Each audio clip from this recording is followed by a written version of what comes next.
Hello everyone, I'm McKenzie Mitchell and welcome to Threads. Today we're in sunny Los Angeles, California, and we're hanging out with my bestie. She's a professional wrestler, influencer, content creator, actress and writer, and Bowie and Presley's mom, Taya Valkyrie. Hi. Hi. We meet on a different occasion. Yes. Like, wait, how many times have we actually worked together? I mean, we've done some stuff on camera, but like, having a chat like this on air, I don't think we've ever done this. No, we've never had this like little intimate sit-down situation. Here we are. We're so professional. Look at us, like besties just hanging out, getting to talk about just getting to talk about style and fashion and all the awesome things throughout your career. Yes. It's a long road. It's been a long journey, and like when I was putting these questions together, I'm like, Taya Valkyrie, like I was researching you, and I kind of felt weird. I was like, you're my best friend. I should know all these things. Right? But I love it. We have so much to talk about. We have so many iconic looks from the past. So let's go early days. Let's go like early little Kira. Were you always Taya Valkyrie, or what were you, like ECCW? Is that right? Where you started? What was your name then? I was always Taya Valkyrie, guys, from the beginning. Really? Yep. Okay. I really wanted to have like a different identity. I didn't want it to be compared to like me. I like to separate the two. Okay. Kira and Taya are very different. So from the beginning, it was actually Taya Valkyrie. Okay. But then when I went to Mexico, they kept saying Taya because of how it was spelled for like Spanish speakers. And I kept correcting everyone, and Conan was like, you gotta stop correcting them. You're just Taya now. You're Taya. And it just changed, and here we are. And here we are. So tell me about this. Where it came from, the brown, the inspiration. Like, I need to know. Okay. So, Taya Valkyrie, originally, I had it in my little, you know, green wrestler brain that I was, like, really going to lay into the Valkyrie Viking thing. Okay. So, I wanted Viking-like aesthetic. Gear. Yeah, so I guess that this is what I thought a Viking wrestler, warrior, princess would wear. I think it's kind of like Xena colors or something. But I had this, and I had, like, brown furry boots, which I have no idea where they are. Okay. And then I had like a fluffy shoulder piece that also, went with it. That matched the boots. Okay. And Who made this for you? I forget her name, but she was out of Calgary, Canada, and she used to make all my fitness stuff. So she made a bunch of costumes for fitness competition when I competed. And then she ended up making me this, my first set. Wow, and how you've evolved. Like, that is bizarre to think about this. Oh my God. This little jumper to where you are today. Who is this? Who is this? Who is this?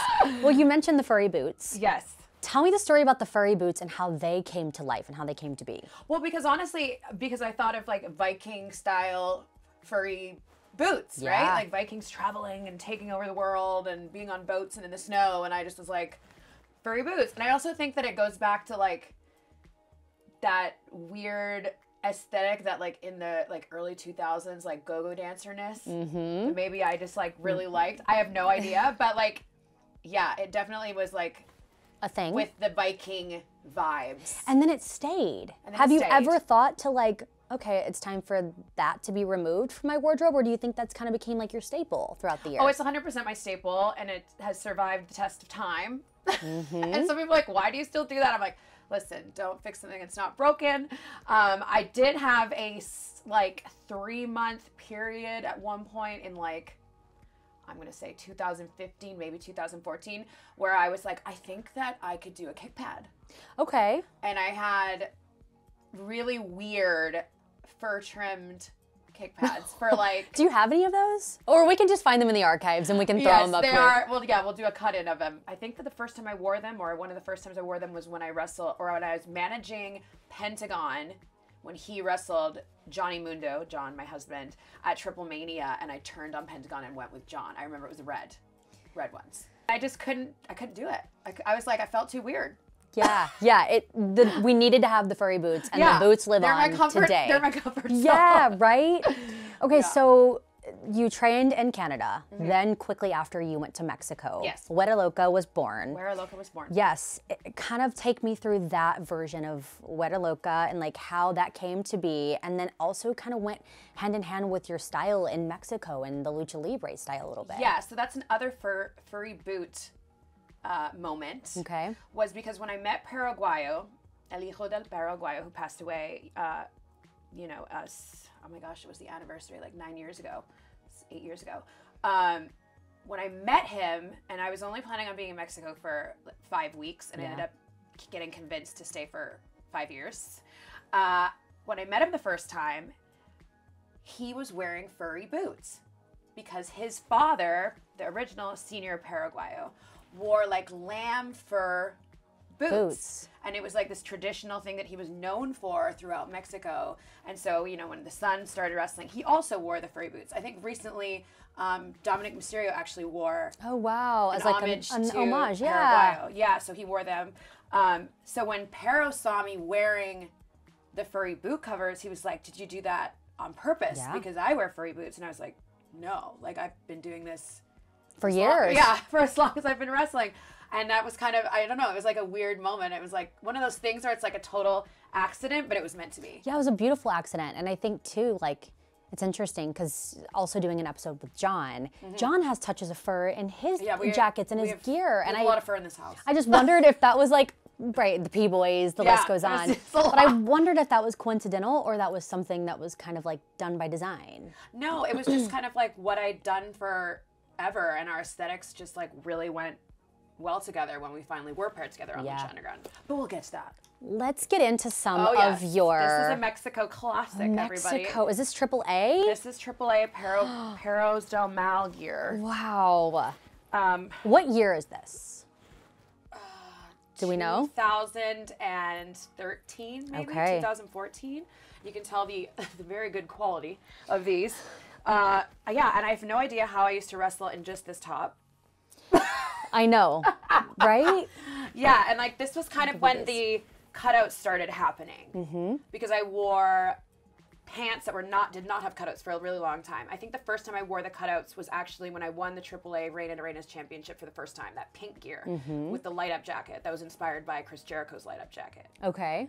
Don't know where that is. All right. But anyways, but then the cutouts kept going, and so when I was doing stuff with Perros del Mal, I was called La Perra del Mal, which loosely translates to evil bitch. Okay. Because perra is a female dog, so evil dogs. Yeah. So I had all the logos on the side, and then I started doing the cutouts on the side. So, And then the cutouts, they stuck throughout the years. Yeah. But it all originated with your AAA. AAA stuff. AAA gear. Yeah. So I texted you, and I said, this is a look, honey.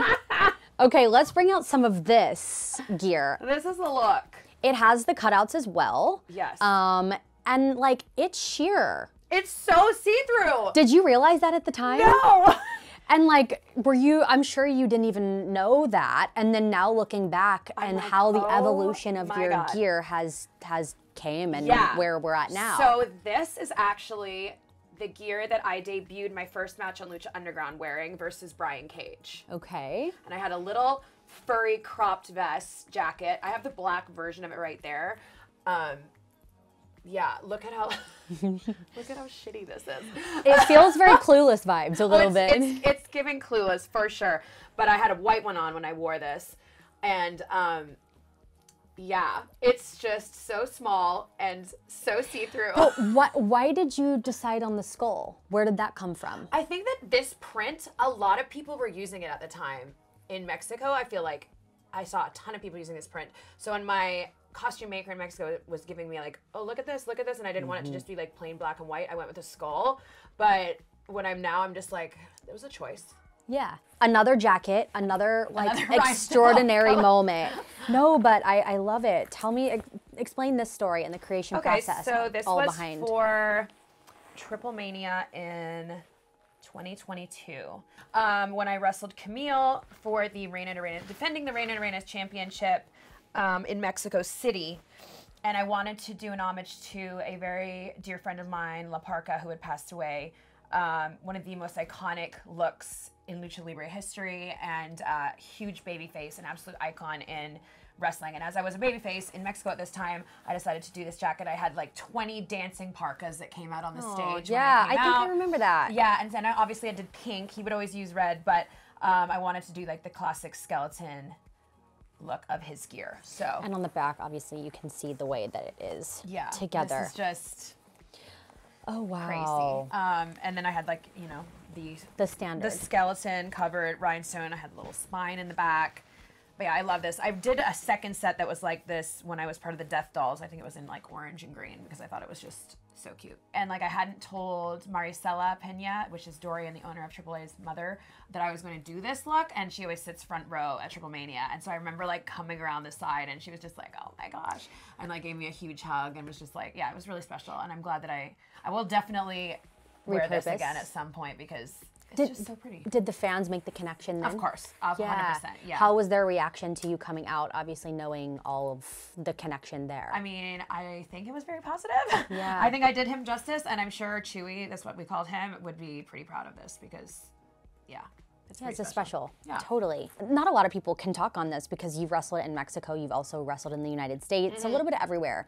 How is the process different from gear that's made in Mexico to gear that's made in the United States, or even for shows, particularly for Mexico versus the USA? I think it's all pretty much the same. I think the biggest difference that you see through, especially like now looking at my eras of costuming, is just that like when I was getting this stuff made, I was very poor.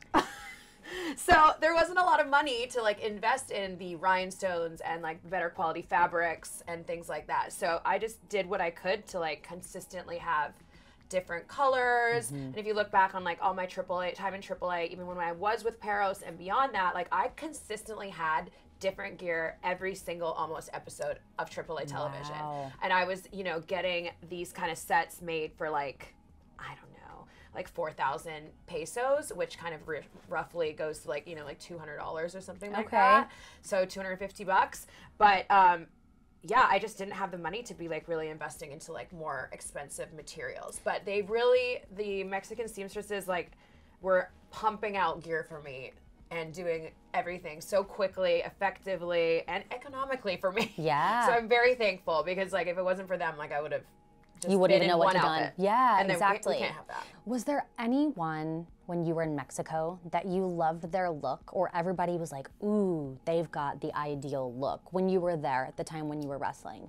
I mean, I think I just looked up to everybody because when you think about Lucha Libre, they always had the craziest masks. They always had the craziest entrance coat. Everything was like a moment in time. Like I always think about when you walk through the curtain, people should really understand who you are and identify with the character that you're showing to the world.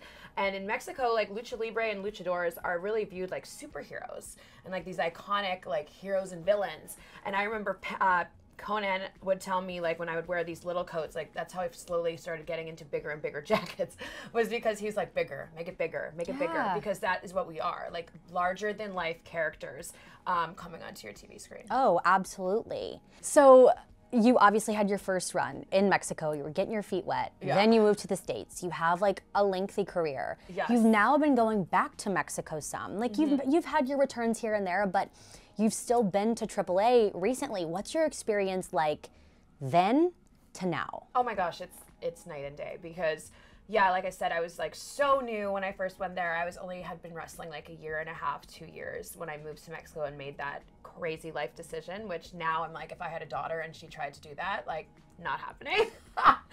But like, it was just, yeah, like I just look back on her. I kind of like separate myself. But like Taya of that time like went through so much and like experienced so many like highs and so many lows and so many like personal and like really great experiences and really horrible experiences. Yeah. And you know, it's just very different when I go back there now. I have such a connection to Lucha Libre because it definitely is the reason that I am where I am today. 1000%. I owe so, I'm getting goosebumps talking about it because I owe so much of it to like where I am in my career, to how I met my husband, to meeting you, to meeting like to going and involving and going to all these different companies. So it is very nostalgic when I go back. Yeah. And I'm just like really proud of myself because I think that it takes a special type of crazy to do what I did. But I can't even imagine. Guys, I can't even imagine. But I survived and yeah, I just look back on it as like just this really incredible chapter in my life. Of course. Before we move on from your Mexico era, you did have some pieces there as well that it was almost like a bra top too. There was some pieces of your gear, like it was a bra top, but it had like the bra kind of showing halfway through. Yeah. Where did that design come from? That came because literally I was having costume malfunctions on a regular Really? Yeah. You need to be held in there. And I mean, you saw how small these tops are. Like, come on, guys. Like, what's happening here? So once again, because I was, poor, I would just go to, whatever, go buy a bra. I would cut it into a halter because it was hard to find a halter bra. And then I would go and buy like the stretch sequins. Okay. The thicker ones. And I put would them on. And glue gun them onto my bras. I like to ask too, because it takes a lot of damn confidence to get out there in this. Like I always say, I give you guys so much respect because I get to cover myself up in a dress. Like I don't have to get out there and wrestle in basically a bikini. Like where do you find your confidence when you're out there in the ring? Because you not only have to be fashionable, but you have to be an athlete at the same time. I mean, I think that I'm very good at covering it up sometimes when I am very insecure, just like everybody. But yeah, when I become Taya, I think that's when the confidence and the I don't give a, and I can just do what I gotta do. Because like we're completely under the scrutiny and under a microscope, especially as women on a regular basis. So it can be really hard sometimes, but you gotta shake it off and keep going. So. For sure. Well, okay, the one piece has been like kind of another signature piece along with your fur boots. Yeah. How did that kind of evolve and creating something that's so unique in a one piece, because so many women wear like a two-piece set.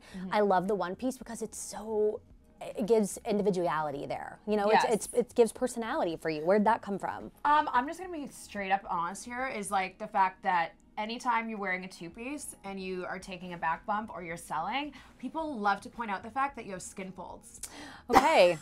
Well, we all are human. Yes. We're allowed to do that. But oh my God, people will like pick at you and pick at you and pick at you. So I was like, how can I like avoid this? And it was just like, let's try doing a one piece. And also because like nobody was doing it at the time. So, and in Mexico, a lot of luchadoras, especially like classic luchadoras, wear a lot of one pieces. Yeah. So, but yeah, it originally came from the insecurity of having my picture taken or video of me selling forward and worrying about. Wow, I didn't know that. Yeah, but like that's sad, but at the same time, it's like, it's kind of became your signature, and it also you have to feel confident in what you're wearing 100%. When you're in the middle. If you're uncomfortable, like you're not, it doesn't translate well. Absolutely. Yeah. Well, let's dive into some of those looks. Yes. Holy cow! This coat is like a blanket. It's like beyond a like extra large king size comforter. Yeah. Holy cow, Kira! How did you walk out with this? Cautiously. So this was when I first started going to Impact, and I had been, the longest reigning Reina Arenas champion forever in Mexico. Reina Arenas means Queen of Queens. So I was kind of doing this like lucha royalty character. And I wore a crown, and it came out with like very slow music, and I had fans. It was very dramatic. If you remember the video. I remember. Yeah, it's like where I first met McKenzie. Yes. And she wore this. And so this was actually like I was going with Elsa colors, Frozen, obviously, classic. And then, so I had to go them coordinate. So I wanted like a really Game of Thrones style. Flip this on the back so you can also see the back of the jacket. Game of Thrones style sleeve, which honestly, the first time I ever wore sleeves like this, I was like, this is not easy to get in and out of a ring with. Right, I was gonna say, how do you do that? Like, it was very hard, and I had to be very aware of like lifting my arms up in a certain way to get through the ropes because they would get caught on the ropes. And then this idea with the spikes coming out, there's a few jackets that have this on it from the Queen era. This actually came inspired by a character from the 300 movies, and she had spikes on this like black leather coat that like went down the spine of her jacket when she was like fighting on this warship, and I thought that was cool. So I was like, let's give me armor. So I had armor. And it became, you also had a crown that you were wearing that kind of completed the entire look. Yeah, it was a look. Yeah, I couldn't find one of the crowns. That's okay. But yeah, no, I just was like, you know me. If I'm going to do something, I'm not going to go big with it. Half-ass. So I definitely committed. And this one was made in Mexico by Lily. Okay. And she really like did an incredible job. A lot of my Queen jackets, she did. I think she did all of those ones. So how did you travel with that? Oh, please tell me. Please inform us. With many bags.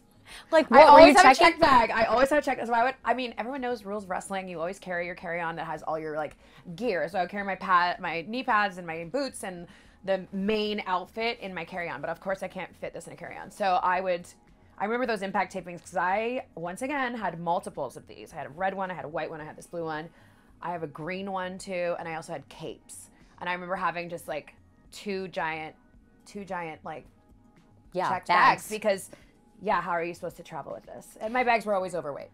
My passion for costuming, my passion for looks and fashion and presentation goes back to like my ballet days because my dance teacher was a maniac about it. My mom can tell you. Really? Yeah. She needed your look to be perfection. Perfect. Absolutely perfect. Mrs. Eastick from Pacific Dance Center in Victoria, BC. Yeah, she was a trained costume designer prior to becoming, being a dance school owner. So she was so obsessed with costuming, and I think that definitely it stuck.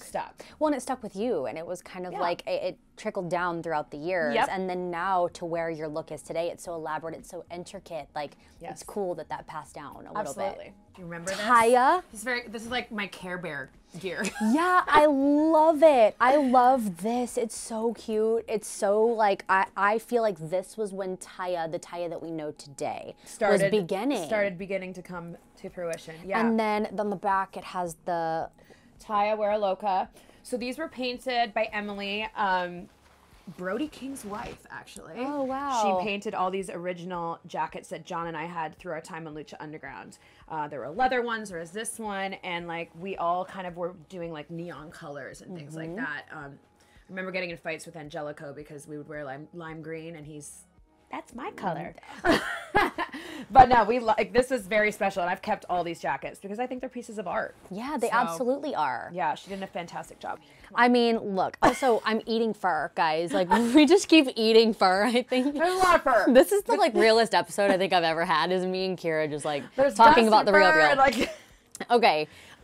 This was Impact? 2019 Monsters Ball heel champion Taya knockouts match. It was me, Jessica Havoc, Rosemary, and Sue Young in a Monsters Ball, and it was one of my favorite matches from that time.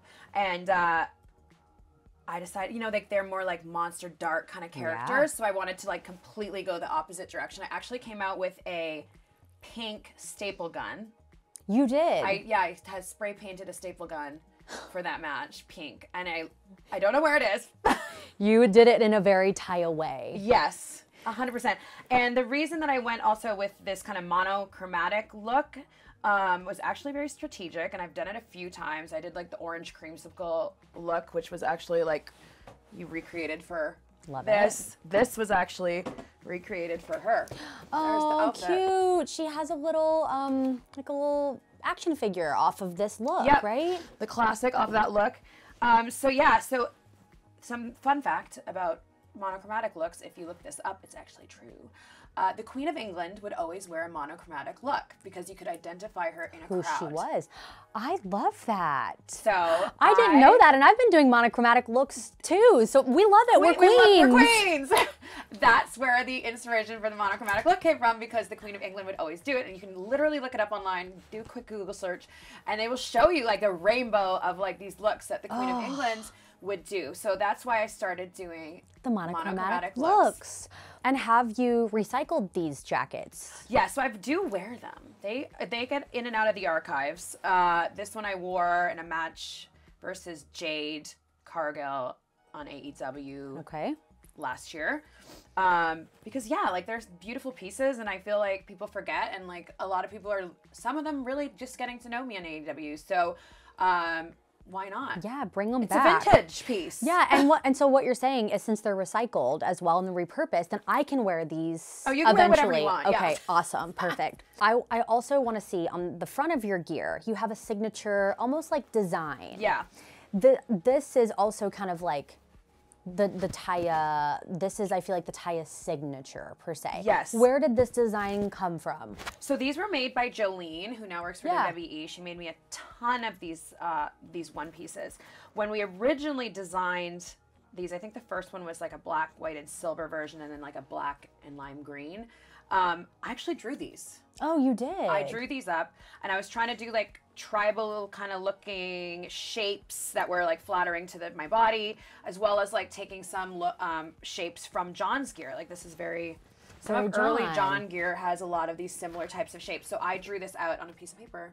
The designs have changed, especially this year. When we look at the stuff that I'm wearing now, you'll notice that it's just like slightly evolved and slightly different. But we always stick to the kind of the same vibe. Yeah. And I have to ask, why the earmuffs? Well, we have a story. Look at this. Like, this is... Yeah, right? Like, it goes above and beyond. It is, again, Taya to another so level. Extra and stupid. And if you know me, you know that I love so much of the camp and the over-the-top stuff. So the idea for the earmuffs actually came from that movie Best Friends. Okay. I think it's called Best Friends with Anna Faris. Okay. And she's a pop star, and at one point she is wearing these oversized earmuffs, and I just thought it was so stupid.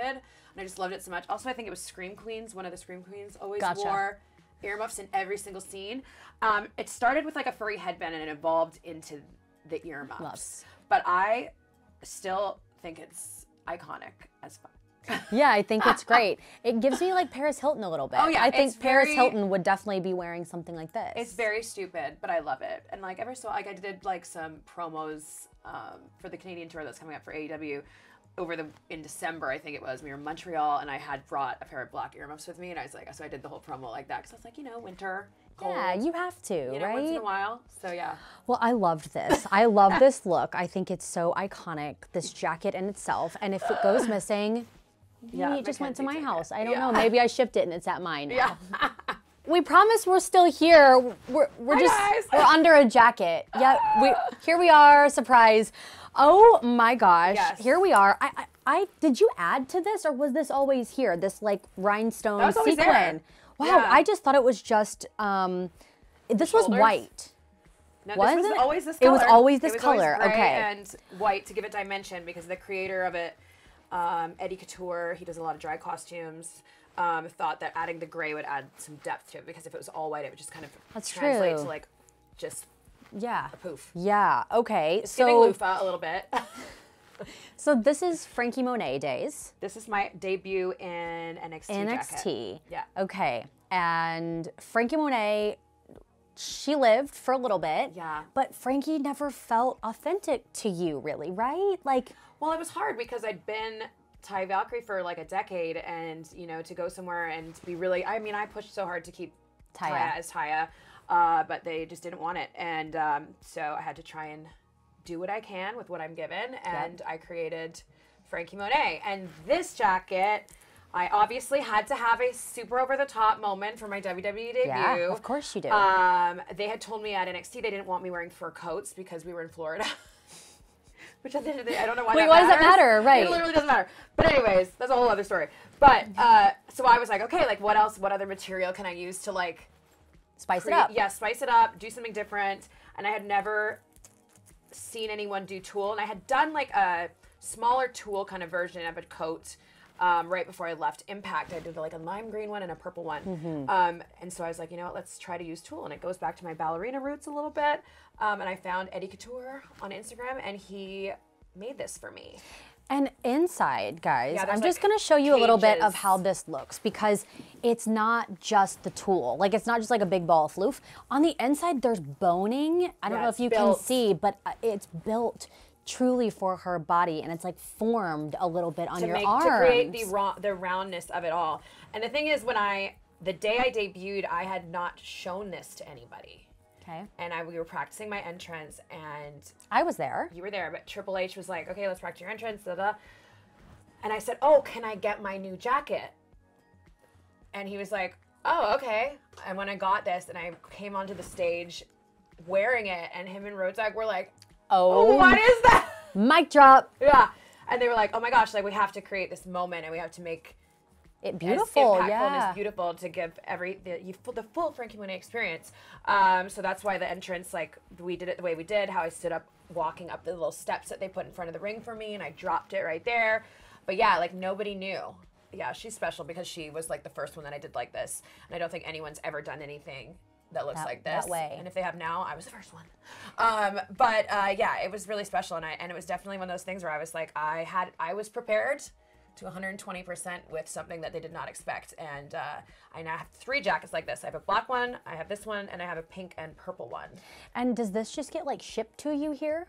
Yeah, I would get the cost. It was shipped to me. Yeah. Okay. I can imagine how like this traveling traveling from where in a box. It's from New York, I believe. But yeah, and Eddie made another jacket that I do not have here because it's actually on the trucks for AEW. That never got seen. It was originally made for WWE, and it never got seen, and it just recently finally had its television debut. Yay! Versus Deonna Purrazzo, and that giant jacket with the that looked kind of like a captain's jacket. It has like animals on the shoulder. We'll insert a photo. Was made after a look from the live-action Cruella movie. Oh yeah. When she's standing on the car, and I just thought that I like was obsessed with that movie when it came out. Fantastic. So I was like, let's recreate this look, and that's what I did with that. And she finally got to be seen. Do you feel like there's anybody in the pop culture and the entertainment world that you typically look to for inspiration for your gear? Yeah. Absolutely, especially the entrance looks, because I always look to pop culture. I look to my favorite singers. Like I love Lady Gaga. I mean, obviously that's, I get a lot of inspiration from all of her crazy different chapters and eras. I love going to live performances, like when I went to go see Beyonce, or when you go see Gwen Stefani, and seeing the kind of like, the production of it all. Because I think that wrestling is literally a feeling and a moment, and you're creating this visual moment for fans. And I love to do that. So I definitely get inspiration from all my favorite pop artists and movies, like I said, Cruella, or different things like that. Okay. Modern day Taya Valkyrie, star, yes. Taya Valkyrie. You always identify that it's me. Yeah. But I've just evolved over time. Yeah, and it's been your own personal touches on that, on the evolution of the gear. Obviously in the front, you have a little bit of your signature kind of like shape that you typically do, but it's different a little bit, right? Yeah, it matches now John's design almost perfectly, but in my sort of like variation. Yeah, I'm absolutely covered in rhinestones again. This is the gear and the jacket that I wore for Double or Nothing, my first AEW pay-per-view. For the TBS Championship versus Jade in Vegas, and I wanted to do a very like classic Versace colors. This jacket, I basically said that I wanted it to be like Edward Scissorhands, kind of goth, Matrix, Pinhead vibes. Okay. And I literally sent she all those was pictures. not here to play around, okay? No. So this has all the chains all over it.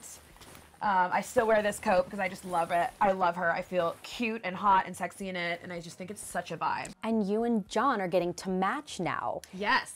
Tell me about that process, because obviously I know you guys a little bit more than I feel like the viewership would know you guys. Yeah. Are you the brains behind all of the vision of Johnny Loves Taya and John and Taya in the ring? I mean, we collaborate on everything, obviously. I think that sometimes we butt heads about colors sometimes, because I want to do one thing and he wants to do another, but we kind of find the compromise. But is there a color that you guys are like, ooh, we have to do that because it feels like us? We're really into this kind of like rock star Hollywood Pam and Tommy vibes. Okay. So we're using a lot more darker colors than we have in the past, a lot of metallics. So we've been doing, and like I always like keeping a black base, especially when you're a heel. I just feel like it always looks crisp on TV. I never want to do pastels because pastels get washed out and they never translate like they do in person. See, I would never know that because of all the lights. So yeah, we just try to keep some like really rich colors in it. Totally. To see you now with your husband and like just to be in your element, like I love this era of Taya. Yeah, and I love this era of McKenzie. I know, right? Like, it's just so crazy how life works. I just I just have to say that because it's really cool to get to see you and John back together. Where I met you and John together at Impact, and now to kind of be like taking it over and doing the thing at AEW. It's really nice to see. Yeah, and it's like I truly feel like, especially in this last year, that I'm like the most true, authentic version of me. I feel like I'm letting Kira be more present than I have in the past, and I just have gotten to a place where like I am understanding that it's taken me this long, that I cannot make everybody happy, and maybe I'm not everybody's cup of tea, and you don't have to like me or even watch me if you don't want to, but like I'm being myself, I'm doing the work, I've you know, have 13, 14 years of a career that speaks for itself. And if no one will give me my flowers, I'll give them to myself. Yeah. Like Miley Cyrus said. Yes, yes. Can we clap for that, right? I love that. I'm just really proud of, like, you know, continuing to work, continuing to, like, show John and I's creative side, not only in wrestling, but also, like, what we are able to do creatively outside of it, which is why we've had our web series, Johnny Loves Taya. And I believe that when this comes out, the finale will have just aired. Yeah. So if you haven't checked that out, make sure you check out the AEW YouTube channel. There's a playlist with all the episodes. There's 10 in total of Johnny Loves Taya, and creating, you know, other projects, other creative projects. We're creative people. We're artists. And I'm just going to continue to do that and be authentically myself and unapologetic, and just keep creating art for the world. As you should. If it's in the ring, if it's out of the ring, all of it. Yay. And win a championship here. Yeah, yeah. Here, that would be nice, right? Yeah. Just sprinkle that in a little bit. All right, well, thanks, girl. Love it. Had so much fun. Love you. Mwah.